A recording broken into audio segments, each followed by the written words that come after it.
그 녹취록 대화 중에 네. 최태민 씨 그리고 박근혜 대통령 두 사람의 관계는 어떻게 네. 서술이 되어 있습니까? 사실 그게 이제 핵심이에요. 네. 이 녹취록에서 가장 핵심적으로 규명해보고 싶어하는 게 네. 바로 그 대목이었는데 네. 있습니다. 아마 정두원 의원은 전 의원은 이걸 가지고 19금 뭐 이렇게 얘기했던 것 같은데 제가 봤을 때는 뭐 한편으로는 그렇게 생각할 수도 있지만 그러나 두 사람이 얼마나 긴밀한 관계였나, 정말 물과 고기의 관계였나 이걸 이제 보여주는 것 같아요.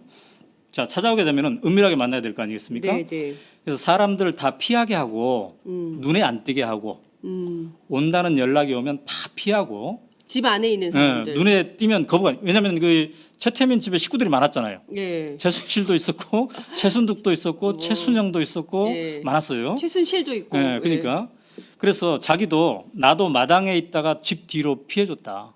박근혜가 온다고 하면. 예. 조순재도. 예. 그러면 박근혜가 방에 쏙 들어가고 예. 어느 방이요? 거기에 이제 그래서 이제 바로 그 방 얘기를 또 합니다. 어느 방? 이게 이제 14쪽에 이게 있는 건데 이 14쪽이 바로 이제 이쪽인데요. 예. 여기에 이제 방과 관련된 얘기. 방과 관련된 그 골방에 대한 얘기가 예. 그게 한두 평 정도 되는 방이었다고 이렇게 얘기하는데 자, 조순재 씨는 말이죠. 그 골방에서 박근혜 최태민 씨가 단둘이 3시간이나 4시간 정도 있었다고 합니다. 자, 14쪽에 구체적으로 이런 표현이 나와요. 3시간, 4시간 안 나오고 둘이 있는데 그 골방이 요만한 거야, 이런 표현을 해요. 이 방이 좀 좁고 길다. 한두 평 정도 되는. 둘이 들어갔다 하면 3시간, 4시간 있는데 밥은 먹어야 되죠. 밥은 문간에 갖다 놓으면 영감이 들고 들어가서 자기네들끼리 먹고 이렇게 영감은 최태민 씨를 얘기하는 거죠. 그러니까 그렇게 긴밀한 관계였는데 그러면 과연 몇 번이나 왔을까라고 질문자가 물어봤더니 한 달에 몇 번이나 왔습니까? 그랬더니 자주 왔다. 이런 표현을 이렇게 하더군요. 네. 근데 그 회의를 했을까요? 뭐 심층 토론을 할 수도 있죠. 심층 우리 토론을. 옛날에 시국 걱정하면서 카페에서 특히 그때는 수배당할 우려가 있었기 때문에 80년대 초반 전두환 정권에 아주 은밀한 골방에서 서너 명이 토론하고 그런 적도 있었죠. 그렇군요. 이제 일부에서는 박관천 경정이 그 얘기한 거 보면 이게 남녀 관계를 보고서 암시한 그런 대목도 있지 않겠습니까? 근데 이제 두 사람의 나이는 거의 40살 차이가 나거든요. 그렇기 때문에 그렇게까지 생각할 필요가 있을까 하는 생각이 드는데. 근데 궁금한 것이요. 뭐 시국 토론을 했을 리는 없고 굉장히 자주 간첩 점조직 하듯이 와가지고 최태민을 만났다는 거잖아요. 제 생각에는 그 부인도 있고, 그죠? 그 임선희 씨 부인이 있잖아요. 5번째 부인이긴 하지만 맞습니다. 부인도 있고, 그리고 애들도 있고. 그런데 밥은 또 누가 날라다 줬을 거 아니에요? 그러면 이게 좀 그 정상적인 가정에서는 맞아요. 이렇게 할 수가 없잖아요. 그래서 어떤 아줌마가 자꾸 오는 거잖아요. 그래서 이 14쪽에서 그 질문자가 얘기를 합니다. 그 식구들이 많이 있을 텐데 그 부담을 느끼지 않았을까 이런 얘기를 했는데 조순재 씨는 이 녹취록에서 어떤 표현을 쓰냐면 감수했다 이런 표현이 나와요. 감수? 그런 장면을 감수했다, 감내했다. 왜냐하면 표현이 이제 엄청난 대통령의 딸이다 이런 표현이 나오고 그다음에 엄청난 본에 감수하는 거지 이런 얘기를 합니다. 그러니까 조순재 씨는 최태민이 박정희 대통령이 남긴 돈, 그래서 박근혜의 소유가 되었을 법한 그 뭉칫돈 이거를 관리하는 역할을 바로 최태민이 했기 때문에 그리고 그 덕분에 이 집안이 굉장히 찢어지게 가난했다고 하지 않습니까? 이 녹취록에도 나와요. 얼마나 가난했는지. 굉장히 가난했대요. 근데 이런 사람들이 엄청난 돈을 가지고 이게 혜택을 누렸기 때문에 이 두 사람의 특별한 관계를 보고 예. 식구들이 예. 아내는 아내대로 식구들이 여러 가지 불편하고 쑥덕거렸지만 감내할 수밖에 없었다. 감수라는 표현이 나옵니다. 감수할 수밖에 없었다. 이런 표현이 나오는 거죠. 그러니까 이 둘의 특별한 관계가 예. 골방에서 서너 시간 같이 있을 관계잖아요. 예. 시국 토론을 했는지 어떤 종교적인 어떤 행위를 했는지 네. 또 다른 행위를 했는지를 모르겠으나 근데 이것이 단순히 이런 밀접한 관계만 국한되지 않고 돈까지도 관리하는 그 관계로 이어진다는 거죠. 그래서 질문자가 이게 정말 이해가 안 된다. 이러니까 최태민은 7쪽에서 자기도 불가사의다. 정말 불가사의한 점이 많다. 이렇게 얘기하면서 나름대로 분석을 8쪽에서 합니다. 네. 첫째, 박근혜가 누구한테 믿고 할 데가 없었다. 그다음에 JP하고도 등졌잖아요. 그럽니다. JP는 김종필을 얘기하는 겁니다. 전 국무총리였고 사촌 형부가 되는 거죠. 네. 박근혜에게는. 그리고 당황하기도 하고 돈이 많으니까 당황하겠죠. 또 그리고 능력도 안 되고 경험도 안 되고 사회 경험이 전무하지 않습니까? 이런 표현을 합니다. 그러니까 사회 경험이 전무하고 네. 외롭고 함께해줄 사람도 없는 상태였고 그다음에 그런 상태에서 조순재 씨는 이렇게 이어가는데 둘의 관계는 끝없이 험악한 관계였기 때문에 험악한 관계. 돈까지 맡길 수 있었다. 그러니까 이제 이런 표현이 나와요. 우리 속된 말로 뭐 끝없이 험악한 둘의 관계이다 보니까 돈이 몽창 굴러왔다고 봐야지.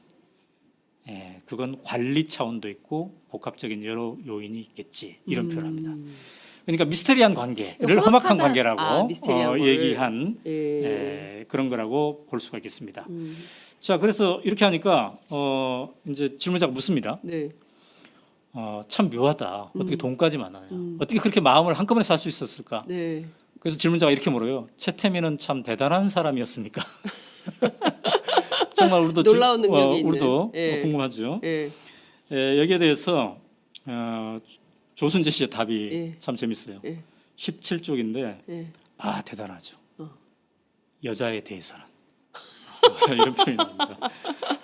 그러니까 그 여자들의 마음을 사로잡는 그 점에 대해서 굉장히 대단하다. 이런 표현을 이제 하는 건데요. 근데 이제 이 대목과 관련해서 사실 그 김재규의 중앙정보부가 요즘으로 따지면 중앙정보부는 이제 국정원이라고 볼 수 있죠. 국가정보원이죠. 국가정보원. 김재규의 중앙정보부가 당시에 최태민과 박근혜의 관계 문제점을 인지하고 1979년에 그러니까 11.6 사건이 나기 직전에 본격 조사를 합니다. 그래서 보고서를 작성하는데 바로 그 보고서가 이제 이 보고서예요. 그 중정 문건입니까? 네, 이거는 이제 중앙정보부의 문건이에요. 이것도 약 이제 20여 페이지가 되는 이런 문건인데요.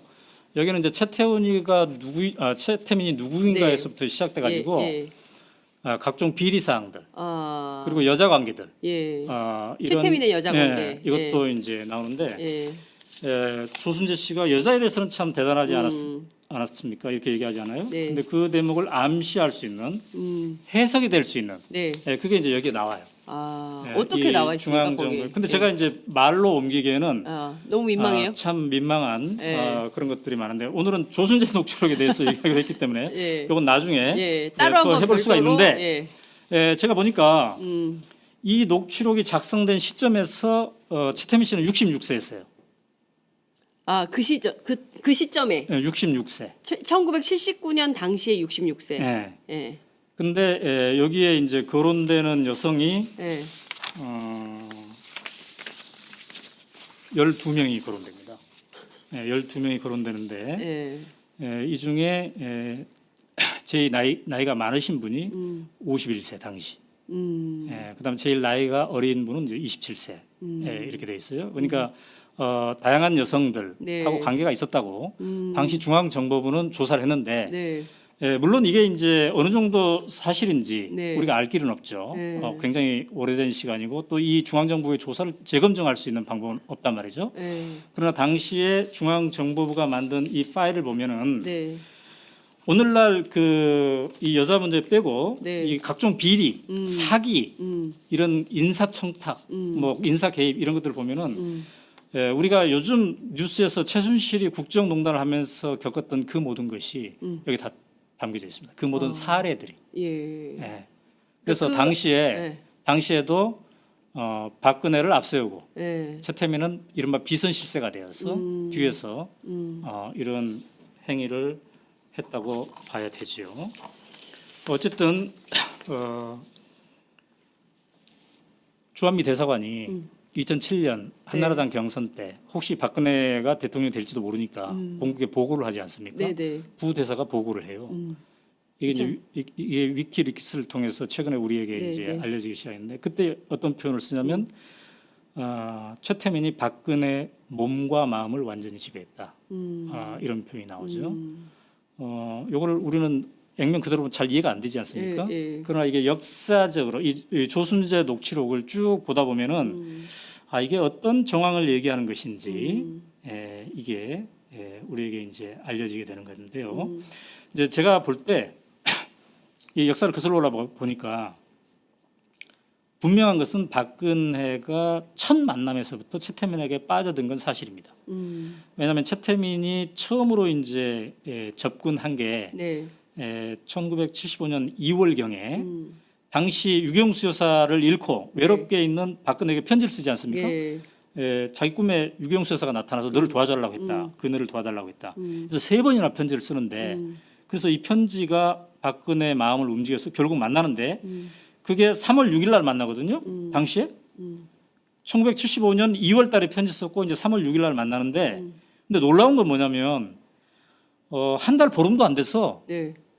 첫 만남 있는 지 한 달 보름도 안 돼서 예. 최태민이 이른바 구국 선교단을 박근혜 후원으로 만들고 거기에 총재가 됩니다. 그러니까 우리가 생전 모르는 사람, 네. 40세 나이가 차이 나는 사람, 예. 그동안 인사도 못했던 사람인데 예. 만났는데 한 달 반 만에 예. 전국 조직인 예. 구국 선교단을 만들어서 당신이 총재하시오. 내가 후견하겠습니다.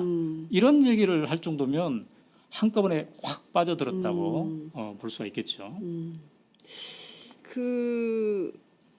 모르겠어요. 일반 상식으로는 자, 그리고 또 하나 도무지, 분명한 건 뭐냐면 이해할 수가 없어서. 분명한 거는 조순재 씨도 네. 그렇게 가까이 있었던 조순재 씨도 참 미스테리다. 왜 그럴까? 이런 얘기를 막 하잖아요. 네, 네. 그 힘이 어디서 나올까? 네. 도대체 예. 박근혜 뭘 알고 있길래 그렇죠. 어떤 힘을 움직였기에. 예. 근데 분명한 것은 예. 이런 최태민은 1994년에 죽습니다. 그러니까요. 뭐 설이 많아요. 예. 왜 죽었는지. 예. 겉으로는 심장마비인데 뭐 또 다른 설, 뭐 타살설 여러 가지가 있습니다. 어쨌든 죽어요. 근데 이때 죽고 나서 이 박근혜 관리를 그동안 최태민이 해왔는데 네. 그 힘이 고스란히 이제 최순실로 승계가 된다는 거예요. 예. 예. 박근혜와 최태민의 관계 상당히 문제가 있고 위험하다라고 네. 해서 김재규 중정부장도 결국에는 그 거사 사고 이렇게 저격하기 전에 그렇게 해서는 안 된다라고 해서 이제 소위 불러가지고 침국 사건도 하지 않습니까? 그렇습니다. 네. 예, 이 끊임없이 있었는데도 이게 잘 해결되지 못했던 아버지도 딸의 문제를 해결하지 못했던 거 아니냐. 네. 이런 얘기도 있어요. 그와 관련된 내용도 좀 녹취록에 있습니까? 그렇죠. 그러니까 이제 이 불가사의한 관계, 네. 물과 고기와 같은 관계, 음. 이게 이제 누가 보더라도 좀 비정상적이지 않습니까? 네. 그래서 이것에 대한 문제를 이제 다 안 거예요. 그래서 이제 혹시 박정희 대통령은 모르고 있나 이런 생각에 네. 김재규 당시 중앙정보부장, 예. 요즘은 이제 국가정보원장이 부활을 시켜가지고 네. 조사를 시킵니다. 그 조사 결과가 이제 이거라고 볼 수가 있잖아요. 네네. 근데 이 조사 과정이 어땠는지가 또 이 보고서에는 막 나와요. 아. 그러니까 김재규의 중앙정보부가 네. 도청까지 한 거예요.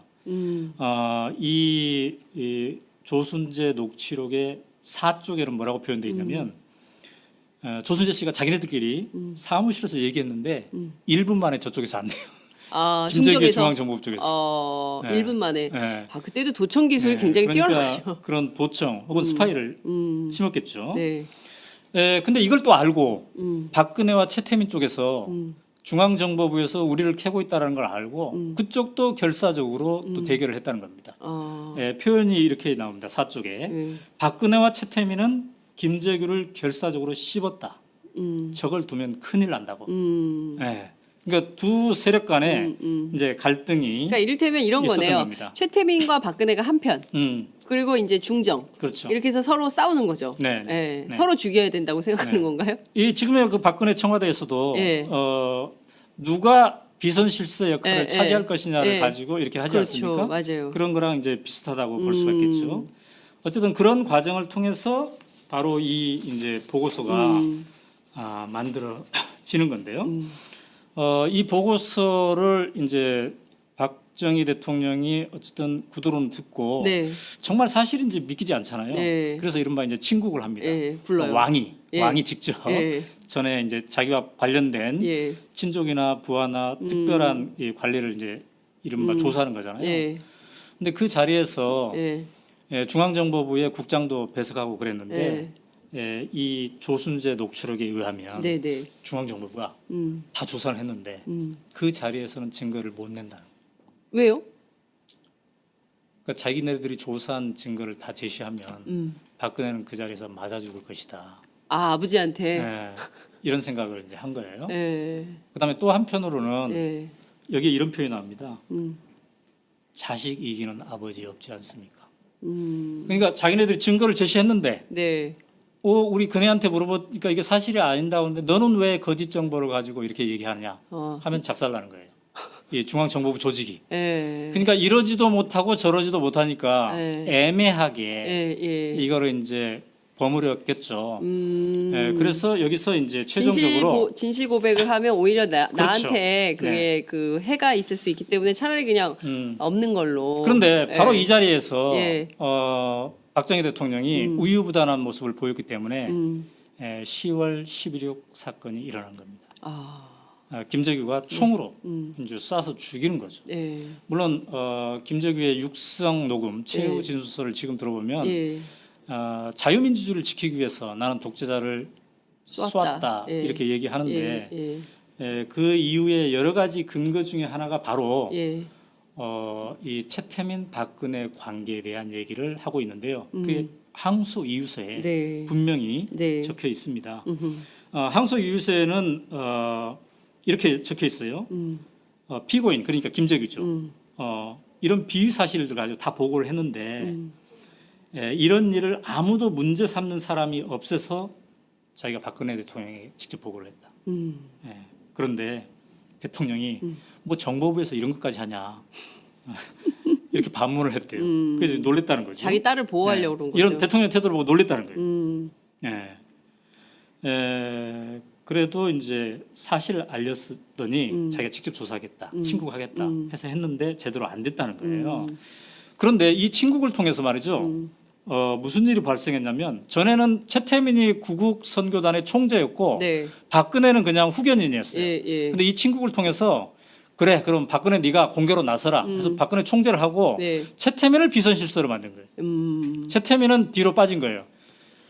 이 친구가 그랬더니 예. 문제가 계속됐다는 거예요. 예. 그래서 김재규가 자기의 항소 이유서에서 나는 왜 총으로 쏘았나 그 항소 이유서에서 예. 바로 그게 그렇게 얘기를 합니다. 주변의 비위에 대하여 아무도 문제 삼지 못하고 또 대통령 자신도 그에 대한 판단을 그르치고 있다는 판단을 했다.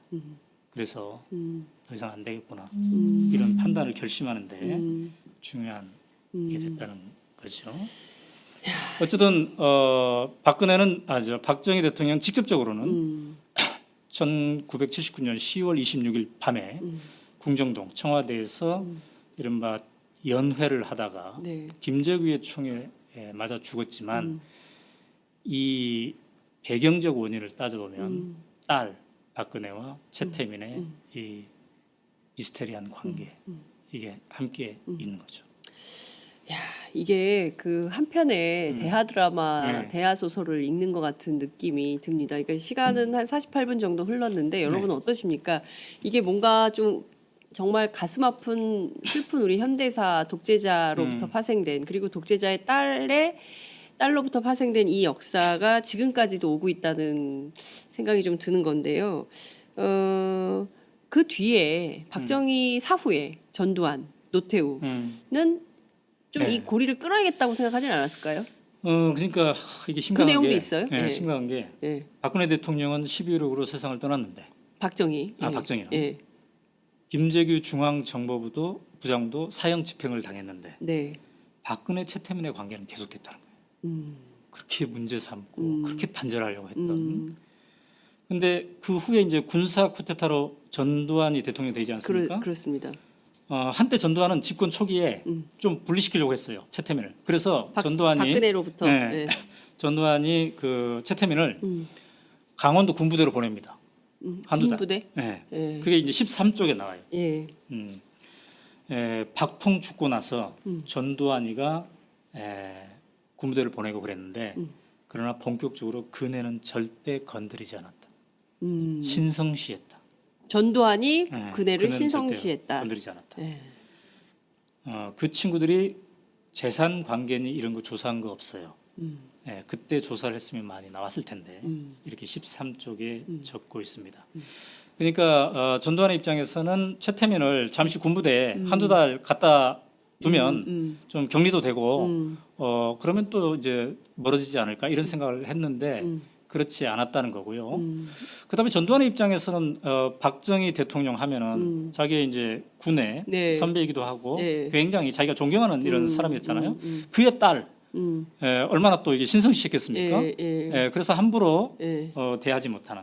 노태우 때도 마찬가지였죠. 아까 그 가계도 보여줬습니다만 이 네. 가계도는 잘 그렸는데 예. 그 어떠한 후의 액션도 하지 않았던 거죠. 그렇기 때문에 우리가 아까도 얘기했지만 11.16 사건이 벌어져서 전두환 대통령이 돌아가신 다음에 청와대 금고에 약 6억 원에 달하는 돈이 있었다고 하지 않습니까? 네. 이게 조순재 녹취록에도 이제 언급돼 있습니다. 그다음에 또 뭐 스위스 은행에 50억 네. 이런 얘기도 또 언급돼 있어요. 예. 이거는 이제 전후 관계를 우리가 좀 더 조사해 봐야 되겠습니다만 예. 이런 뭉칫돈 이야기가 거론이 되는데 네. 이 돈의 향방에 대해서 전두환 노태우 정권은 전혀 건드리지 않았어요. 그냥 놔둔 거죠. 예. 그래서 그럼 그 돈이 어디 갔느냐? 네. 이걸 이제 요새야 우리가 관심을 갖고 찾고 있잖아요. 있는 거죠. 예. 거기에 대해서 이제 이 조순재 녹취록은 구쪽에다가 이렇게 적고 있습니다. 전부 계집애들이, 그러니까 최태민의 딸들을 얘기하는 거죠. 계집애들이 다 사돈의 8촌까지 전부 분산시켜 왔다 갔다 정신이 없었어요. 그러니까 최태민의 그 가계도 아까 보지 않았습니까? 그 가계도에서 가계도를 보이는 한번 다시 보여주세요. 그 사돈의 8촌들, 예. 그 사람들까지 재산을 분산시켰다. 이런 얘기를 이렇게 굉장히 하는 복잡합니다. 거죠. 어떻게 보면은 그 네. 롯데그룹의 지배 구조를 보는 것 같은 느낌이 좀 들기도 해요. 저 최태민의 가계도에서 가계도가. 이제 결혼을 5번 하는데 지금 그 최순실 사건, 이 최순실은 이제 5번째 난 임선희 부인하고 난 관계고요. 이 우리가 얘기하는 지금 조순재 녹취록, 이거는 임선희와 엄마는 같지만 아빠는 다른 이 의붓아들 얘기를 지금 하고 있습니다. 그렇군요. 문제는 그 다음에 이제 YS, 그죠? 그리고 나서는 DJ, 네. 그리고 이제 노무현. 그렇죠. 그러니까 이른바 DJ와 노무현 민주정부 10년. 이때도 이 문제가 계속 이런 설들이 있었어요. 정치권 그렇죠, 설은 안에 많았죠. 최태민이라는 사람이 있는데 네. 뭐 근데 뭐 그건 뭐 약간 이게 성역처럼 이렇게 돼 있었는데 민주정부 10년간도 이 문제는 해소되지 않았던 거죠. 그러니까 않았죠. 오늘날 이렇게. 네. 그 골방이 요만한 거야 이런 표현을 해요. 이 방이 좀 좁고 길다. 한두 평 정도 되는. 둘이 들어갔다 하면 3시간, 4시간 있는데 밥은 먹어야 되죠. 밥은 문간에 갖다 놓으면 영감이 들고 들어가서 자기네들끼리 먹고 이렇게 영감은 최태민 씨를 얘기하는 거죠. 예. 그러니까 그렇게 긴밀한 관계였는데 그러면 과연 몇 번이나 왔을까라고 그 예. 질문자가 물어봤더니 네. 한 달에 몇 번이나 왔습니까? 그랬더니 자주 왔다. 이런 표현을 이렇게 하더군요. 네. 근데 그 회의를 했을까요? 뭐 심층 토론을 할 수도 있죠. 네, 심층 우리 토론을. 옛날에 시국 걱정하면서 네. 카페에서 예.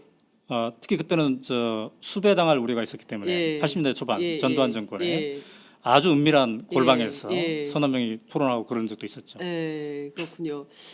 근데 이제 일부에서는 박관천 경정이 네. 그 얘기한 거 보면 이게 남녀 관계를 보고서 암시한 그런 네. 대목도 있지 않겠습니까? 네, 네. 근데 이제 두 사람의 나이는 네. 거의 40살 차이가 나거든요. 아, 그렇군요. 그렇기 때문에 네. 그렇게까지 생각할 필요가 있을까 하는 생각이 드는데. 근데 궁금한 것이요. 네. 뭐 시국 토론을 했을 리는 없고 굉장히 자주 간첩 점조직 하듯이 와가지고 최태민을 만났다는 거잖아요. 네. 제 생각에는 그 부인도 있고, 네. 그죠? 그 임선희 씨 부인이 있잖아요. 5번째 부인이긴 하지만 맞습니다. 부인도 있고, 그리고 애들도 있고. 그런데 밥은 또 누가 날라다 줬을 거 아니에요? 네, 네, 네. 그러면 이게 좀 그 정상적인 가정에서는 맞아요.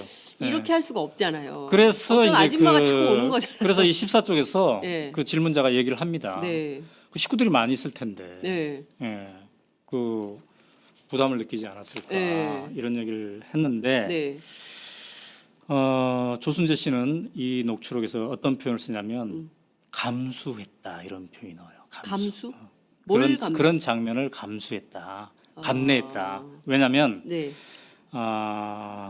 표현이 이제 엄청난 대통령의 딸이다 이런 표현이 나오고 그다음에 엄청난 본에 감수하는 거지 이런 얘기를 합니다. 그러니까 조순재 씨는 최태민이 박정희 대통령이 남긴 돈, 그래서 박근혜의 소유가 되었을 법한 그 뭉치돈 이거를 관리하는 역할을 바로 최태민이 했기 때문에 그리고 그 덕분에 이 집안이 굉장히 찢어지게 가난했다고 하지 않습니까? 네, 이 녹취록에도 나와요. 얼마나 예. 가난했는지. 예, 예. 굉장히 가난했대요. 예. 근데 이런 사람들이 엄청난 돈을 가지고 이게 혜택을 누렸기 때문에 예.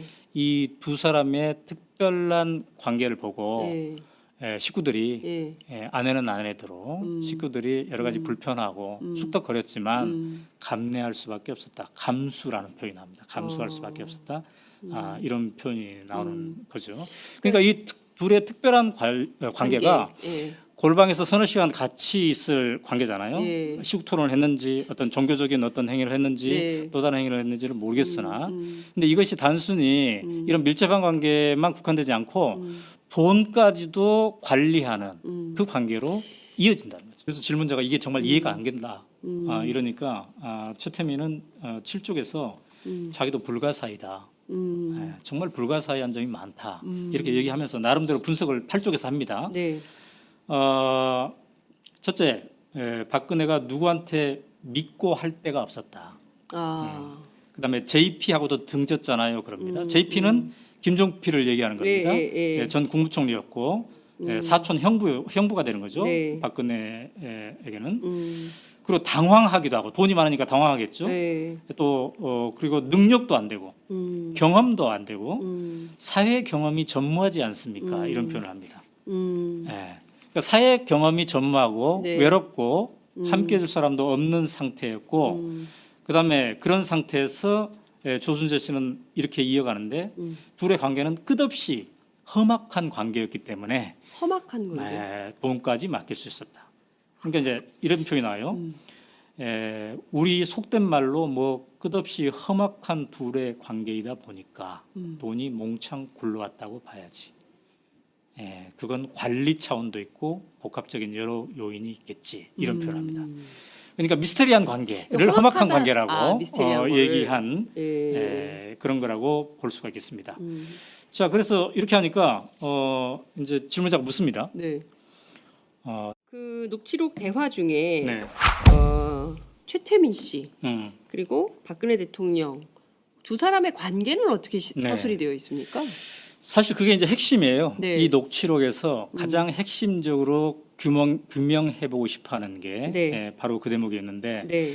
있습니다. 아마 정두원 의원은 전 의원은 이걸 가지고 19금 뭐 이렇게 얘기했던 것 같은데 네. 제가 봤을 때는 뭐 한편으로는 그렇게 생각할 수도 있지만 그러나 두 사람이 얼마나 긴밀한 관계였나, 정말 물과 고기의 관계였나, 이걸 이제 보여주는 것 같아요.